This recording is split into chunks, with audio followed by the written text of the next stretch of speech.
À présent, nous sommes en ligne avec M. Pierre d'Ortiguier, professeur retraité de philosophie à l'Académie de Toulouse et analyste des questions internationales. Monsieur le professeur, bonjour.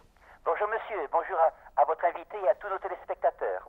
Merci de votre intervention téléphonique, monsieur le professeur. Alors, 7 ans, jour pour jour, après les attentats du 11 septembre, les déclarations des responsables, des intellectuels et des écrivains du monde entier, notamment occidental, font polémique autour de ces événements. Alors ces écrivains, ces intellectuels défendent notamment une théorie du complot sur le 11 septembre.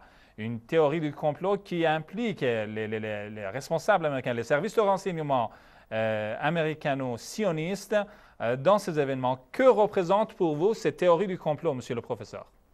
Eh bien, cette théorie du complot, elle a été, disons, exposée de manière laconique, c'est-à-dire avec sobriété et beaucoup d'esprit, en 3 mots, par monsieur Henry Kissinger, qui était originalement, vous le savez, son père était maître d'école en Allemagne, et il a dit le jour même du 11 septembre, c'est un nouveau Pearl Harbor. Or, qui connaît la nature de Pearl Harbor doit donc comprendre la nature du 11 septembre.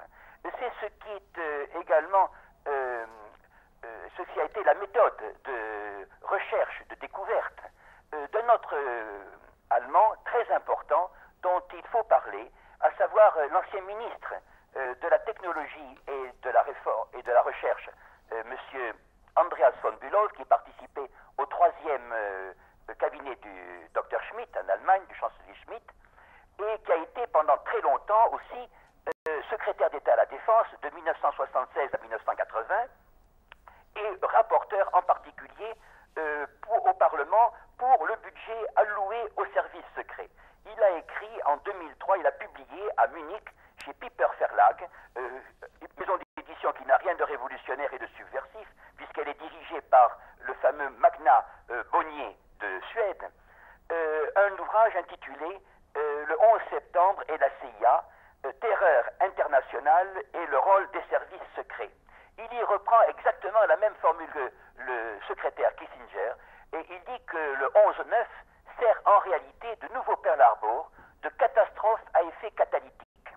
Et nous avons nous-mêmes rencontré M. Andreas von Bülow, qui appartient à une très haute société allemande, et à Bruxelles le 17 et 18 novembre 2005, à l'occasion de la conférence Axis for Peace, où nous étions très humblement invités comme observateurs.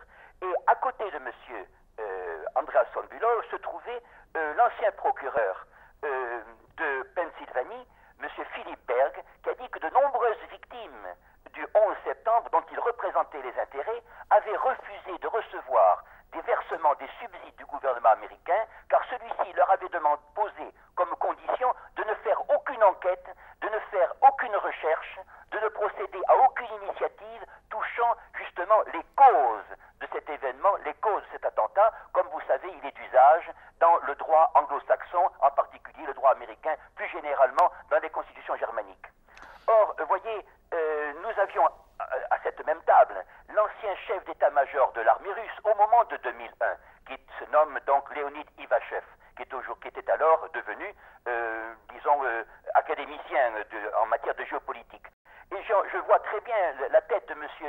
Ivachev opiner en écoutant ce que disait le représentant des victimes, ce que disait son collègue allemand. Je le vois célébrer d'ailleurs l'unité germano-russe en même temps qu'il pointait du doigt des accusations très fortes contre le pourrissement de l'opinion internationale par la presse.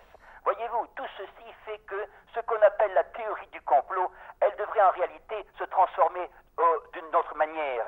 Il n'y a pas de complot, les comploteurs sont au pouvoir. Ce qu'on appelle le complot, c'est la résistance à ceux qui, naturellement, imposent leurs diktats, imposent leurs lois, imposent, disons, leurs fausses visions, et qui se servent de ces événements du 11 septembre comme d'un catalyseur. La formule du secrétaire d'État allemand est exacte.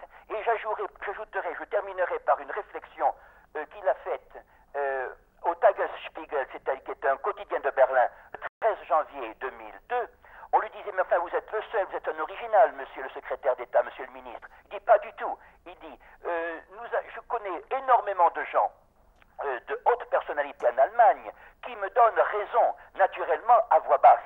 Or, la grande différence, et c'est un autre sujet bien sûr, entre notre pays et ce que je vous dis de Bruxelles, ce qu'il se passe en Amérique, ce qui se passe en Allemagne, c'est qu'en France, la tyrannie de la mode empêche évidemment une opinion, disons, réelle, une opinion singulière, une opinion libre. Et un homme comme M. Messan, qui a écrit un ouvrage aussi remarquable, mais plus connu malheureusement que celui de monsieur, je dis malheureusement parce que le livre de monsieur le secrétaire d'État est excellent, mais il a été refusé de traduction par nos éditeurs. Je dois dire que monsieur Messan a payé de son audace, disons, de son exil.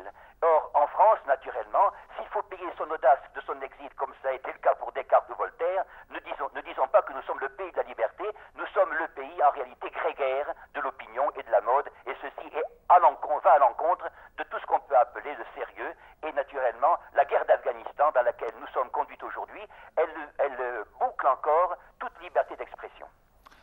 Pierre d'Ortillier, je rappelle que vous êtes professeur retraité de philosophie à l'Académie de Toulouse et merci infiniment d'avoir apporté ces éclairages à notre émission. Merci et à très bientôt.